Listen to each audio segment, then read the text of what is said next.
Well, hi, hello, Kiri, Francesca. Lovely to see you both, and welcome. Welcome to everybody who is watching the recording live or watching the replay. You are joining us for our monthly event here on LinkedIn, and that's part of our series called The Paths to Pleasant Places. And you will find us here once a month, usually around the end of the month, and always on a Thursday. So, although some of us are in different time zones, so I will say it's a Friday in somebody's part of the world today. So, thank you for joining us. We plan to be with you for about 30 minutes, and we are going to be talking today about the saboteurs that get in our way of building a positive mindset. So we welcome thoughts, comments, ideas, what you might want us to talk about on our next live. So each month we pick a topic that we are related to the journeys that our own clients have been navigating.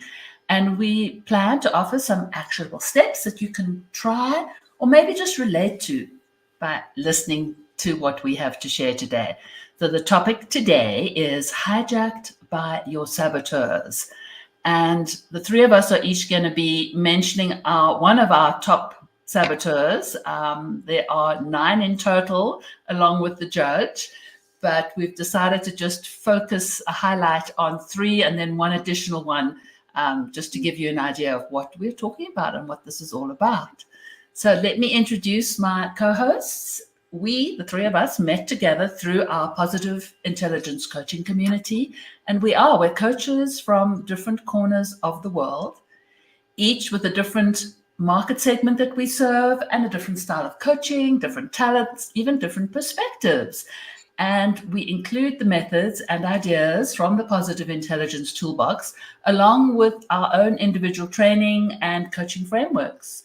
So, giving you an opportunity to meet each of us, I am Carol, a progress and mindset business coach, supporting women business owners to overcome procrastination, cultivate a positive growth mindset, and find balance and flourish with ease and flow.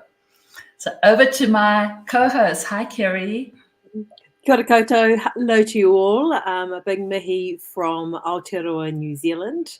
I am a professional coach and I love working with professional women, particularly Indigenous women, to build their confidence and therefore their impact in male-dominated industries. Thank you for that brilliant introduction, Carol and Kiri. I am Francesca, and I'm joining today from Vancouver, Canada. I'm a certified business and organizational coach. I love working with nonprofit leaders as well as women and family-owned business leaders, supporting them to achieve business success, personal mastery, and community impact. Well, I am excited. Francesca is going to share with us as we jump in just kind of an overall view when you hear us using this word saboteurs. I'm trying to think, Kiri or Francesca, is there another word that you would use to describe that, to sort of a word that would perhaps help people who are not familiar with our terminology? I think saboteur is kind of very self-explanatory. It means something that stops you from achieving your best outcome or from performing at your best. Something that hinders you, something that limits you. Yeah, very much so. That well, I'm going to pop a slide up on the screen just for our viewers to watch. And then Francesca, I'd just love to tell you about. You tell us about these saboteurs. So let's see if we can add that onto the screen. There we go. I hope everybody can see that. Yeah, here you go. Yeah, picture speaks a million words. Yeah, saboteurs are a universal phenomenon. Every one of us are afflicted by these saboteurs. The question is not whether you have them, but which ones you have and how strong they are. And you may be looking at that picture and wondering, how can a hyperachiever be a saboteur? But saboteurs don't initially show up as saboteurs. As they say, the devil wears Prada.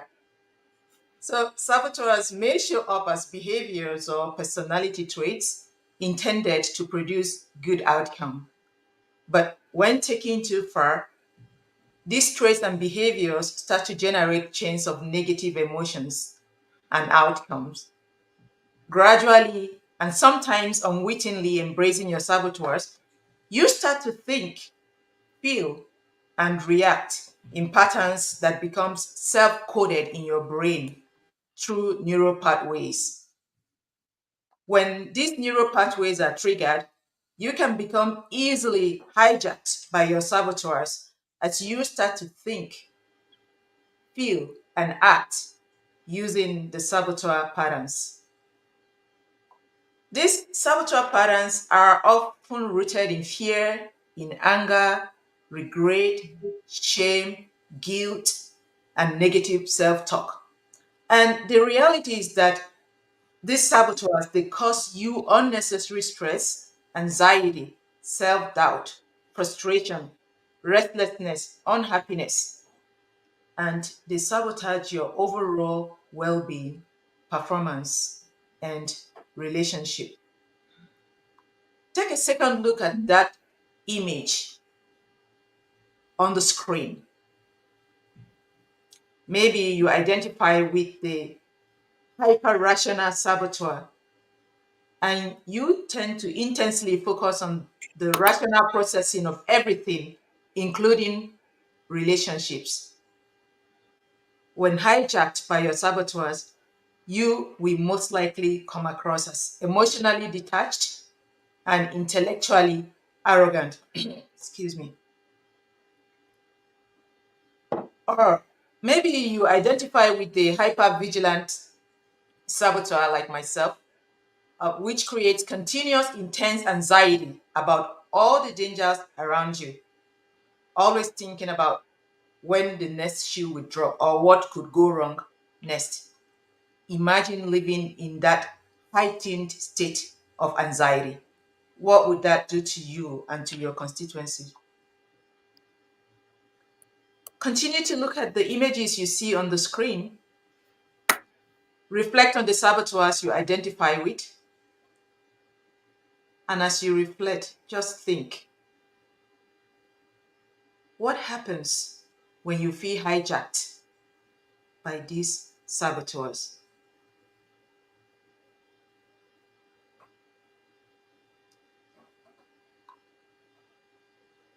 As we continue with the conversation, I am curious to know, can these saboteurs do some good? Kiri, can you share with us some of the ways these saboteurs might actually bring about positive outcomes if we strategically and consciously use them? Thank you so much, Francesca. And we all have saboteurs. And I relate to the saboteurs as that negative inner voice that impacts how I feel inside me. So, does that have a feeling of positivity or negativity? And I'm here to share today at positivity in some of our saboteurs. So, we are born with our greatest strengths and we nurture those throughout our life. Sometimes those strengths are overused, like using one hand over the other hand. So the muscles on one hand are stronger and more dexterous than on the other. There are some amazing strengths in each of us and in all of you. And listening to what we are all sharing today, look for what resonates with you and see if you can recognize what shows up with positive emotion when it shows up with that pang, that feeling that it's hard, that you don't want to do it, or that you're missing something. That's when you're overusing your strength. And we can share how we to recognize these and how to build the muscles to let them go and go back to more balance and using your strength in a neutral, positive way. And we label this our sage. So one of my saboteurs is my pleaser. I am empathetic, I am loving and giving. I'm tuned into others' feelings and needs, and I'm really self aware emotionally. And I'd like to introduce one of Carol and mine that we share, which is the avoider. So we're both looking at ways to pursue peace and harmony within ourselves and within others. We're both easygoing and have even keeled temperaments. We're flexible and adaptable and are often looking for the positive in others and in situations. And I know you're about to hear from Carol on her restless saboteur. See if there's any traits that you recognize. You can see the strengths in Carol with high energy and vitality.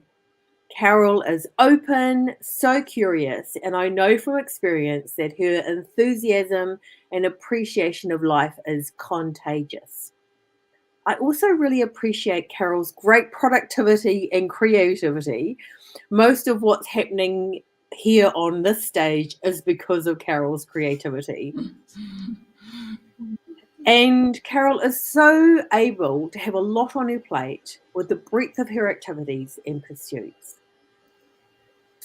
Francesca is going to share about her hypervigilance saboteurs. Her vigilance is amazing. Francesca is sensitive and aware of true risks and dangers to herself, to businesses, and it is clear that this is put to good use in the work that Francesca does for small businesses, non-profit, and in the banking industry. Francesca is loyal, reliable, dependable, and very hardworking. With perseverance, Francesca works tirelessly towards what she wants to achieve. And those businesses are able to implement systems and structures required to enable order and stability. Wow, that was such an honor to read out loud to the world and to honor you both around the positives and the strengths that you have. That was wonderful, Kerry. Thank you, because it is so easy for our clients to run down the rabbit hole when you first meet the identification of the saboteurs that are yours and just wonder, well, my goodness me, they're always going to be so strong and they're always going to be with us. And that is not the case.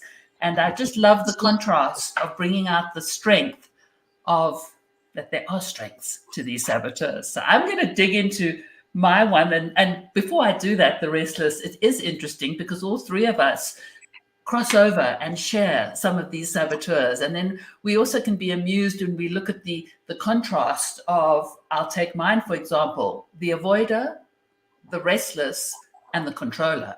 How does the controller control the avoider? But we're not going to go there right now. Let's go with the restless. Next time, Carol. It's overlap. Right. Yes. Absolutely. But strengths in all of them. But when I think of the restless, I specifically think from a business point of view and how this does not serve me, because the restless likes to chase after whatever is the next shiny object. And of course, for myself, I love marketing. I love finding out anything new about marketing. But when I see what somebody else is doing, off I go, wanting to chase the next shiny object. And how could I implement that? How could I try that? How could I, instead of saying, Carol, you have a task in front of you. Let's focus on that. Let's get that finished. And then you can allow yourself to move over and consider and explore an alternative. But I think some of the other things, with the restless is you want to start all these things and you think you can do them all. And realistically, you cannot, and it just burns you out. And I find, especially when there's an overwhelm of negative emotions, I want to get busy. I want to get out and I need to do things. And as opposed, the advice for a restless is to just stop, be mindful, we call them doing PQ reps, but to switch from the analytical side of your brain to the other side of your brain, and to stop using busyness as a distraction, to stop for a moment and acknowledge these feelings, feel them in your body, and acknowledge these emotions. But what I have really found helpful for me is planning my workday, having my calendar very visual for me to be able to follow that, and then theming the days of my week. So there certainly are ways to counteract the negative talk of our saboteurs. So with that, Kiri, tell us about the pleaser. Thank you so much, Carol. And what that brings to mind is when there's something that I am avoiding in terms of my restless, how I actually start doing housework, which is not my favorite thing, but sometimes it's more favorite than what I am avoiding. So, yeah, appreciate your restless. So for me, my pleaser is more of a personal story that I'd like to share. And it comes from being from a single parent family with little money. And I believe that people would not like me because I was different. I didn't have what they had. And because I was seen as poor in my eyes. So I went out of my way to please people, to make up for something that I felt as if I didn't have, and something I could offer to help people find something in me to like. And that's a habit that has continued. I look for ways to make people like me, about what I can do for people. And what I realize is I find it hard for people to do anything for me. And those times when I did want to feel special, that I did want someone to do something for me and it didn't happen because I assumed that people would read my mind, that yucky feeling and feeling resentful and that feeling of hurt came up. And that actually happened to me on my last birthday as an example, when I wanted to be made feel special. And that didn't happen from the person that I really wanted it to, my partner. But I didn't actually say to him or organize anything with him. So I realized that when I do not give unconditionally, that I actually have conditions. There is a feeling of resentment, a feeling I need to do it as compared to want to do it. And that's now clear. And so that feeling of not giving unconditional love, that something else there is a priority, that actually sometimes the answer doesn't have to be yes, it can be no. When I get that feeling of resentfulness, I can simply stop, spend a few seconds deliberately wiggling my toes, counting how many toes I feel, and then reset. And now I recognize that I don't have to drop everything if someone wants something.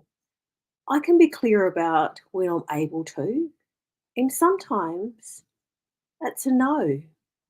And that no comes with a feeling of calm, what I call sage, what we call sage, because a no is a good answer.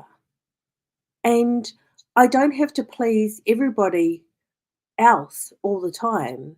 Sometimes I need to put my oxygen mask on and please myself, to give myself the energy I need to then give to others. Such an important reminder for those that are listening. The analogy of the oxygen mask. Yeah, definitely. You have to take care of you, and then you can pour out into others. So thank you for sharing that story, Kerry. It's walking the road and understanding it. And I think certainly as women, we tend to have a pleasing element in all of us. And even with that on the saboteurs, when one does do the assessment, you will find you have predominant ones up at the top and certain numbers that relate to them. But we all, certain circumstances will bring in, you'll get hijacked by other saboteurs that you thought weren't yours. I think we all have an element of each of them. And I know that Francesca is going to share with us on the hypervigilant and how that plays out for her, and how you've managed with that, Francesca. Thank you so much for sharing, Kiri and Carol. The hyper-vigilant saboteur, of course, has been my predominant saboteur, and I think primarily because as a mother, and maybe most of you out there who have young kids, you suddenly feel this need to be protective of everyone around you. Suddenly, you become the defender of the universe and the guardian of the galaxy, or what would you call it? And, you know, start to feel this intense sense of worry and fear that something might go wrong with the family, something might go wrong with travel, something might go wrong. I mean, the endless feeling of anxiety about what could possibly go wrong. And it's a very nerve wracking place to be, actually. But gracefully, I have been able to make a strategic use of the saboteur. So, what was intended to be a saboteur, I've kind of turned it out for good. Just like it sounds like the song that says, the grace that taught my heart to fear, the same grace relieved my fears. And so that's how I have been able to manage my hyper vigilant saboteur. So instead of staying in the state of intense fear and anxiety, I shift to a place of prayer and meditation. And gradually, that helps me to overcome whatever fear I'm having, whatever worries might be, encumbering my thoughts. And I emerge with a sense of renewal and hope. And the truth is that I'm able to also transfer this hope from myself to people around me. So I kind of spread it around. And so from fearful to being faithful to being fierce and to being fearless. So that's how it's been for me. And within the business arena where, I show up every day, my hyper vigilance has helped me to be a better risk manager because I can predict, analyze, and mitigate risk as effectively as possible. And also it helps me with problem solving. When I'm vigilant about any problem, I first of all try to identify what really is the problem, right? And how can I solve this problem? What are the options available to me? What are the risks associated with these options? What would be the optimal decision that I need to make in this regard? So in one sense, the hypervigilance saboteur has caused some havoc, but overall, I have been able to move from the place of fear to the place of faith and to, the perspective of the sage that helps me to turn what is expected to be a bad outcome into a good outcome. I love that, Francesca, and I really appreciate that move to fearless. And then it's a journey, just like our paths to pleasant places. That Yes. journey of understanding your strengths and how that is supporting others in their businesses by avoiding risk. You are supporting their journey and their pathway to the present place. So a beautiful share from everybody, and sort of shining the spotlight on the different areas and creating awareness, which was important. So, going back, if you wish to have a look at that slide of all the different saboteurs, and then just realizing there are strengths that are associated with them. And I know earlier we mentioned that we share some saboteurs. So Kiri and I we both share the avoider. So we thought we'd have a little bit of fun and just show you what this could look like if you were in a coaching scenario. So Yes. Kiri, let's do a quick recap on that avoider saboteur. What normally Yes. comes up? So the avoider saboteur has a tendency to avoid difficult tasks or conflicts. We prefer comfort and harmony over facing challenging situations, and it often results in procrastination and avoidance of our responsibilities. Absolutely. So I totally relate to what you're sharing. And I just think of this example of, tending to put off difficult conversations. And, those could be at work, personal. I have a situation right now where there's a conversation that I should be having and I'm not having. But one does that because of the fear of conflict, that we want to keep the peace, right, Kerry? Absolutely. So, recapping on some of the negative impacts of our avoider is that sometimes we miss the opportunities for growth. It can also increase our stress and anxiety because we're putting off something that would release some of that tension. And sometimes our relationships can be strained due to the unresolved issues. That particularly happens when there's something I'm not sharing with my partner, but he knows that there's something wrong with me. So I'm wondering, Absolutely. Carol, what about you and the example that you provided? What comes up for you? Absolutely, the stress levels increase. The knowledge and awareness of more vulnerability is required in the avoider situation. And then, as you mentioned, the missed opportunities for growth, because if you step into this conversation that you're avoiding because of the conflict, but you approach it with a sage aspect as opposed to an attacking, and lay the ground for an open conversation, just to stop from just the fact that you've also then taken care of it and to release that tension. So I know that we can apply these, these different our sage powers. Kerry, is there any that stand out to you that, to counter this avoider saboteur? There's some sage powers that we can use. Absolutely. So, what I encourage with the example that you provided is that empathy that we have for ourselves. And really, when we think about our energy levels, like where are our energy levels as to what we can handle at this point in time? Sometimes our energy levels aren't able to handle the really hard stuff, and that's okay. Be kind to ourselves. And right here, right now, Carol, based on the things that you have shared on your avoider, what are you doing to be kind to yourself?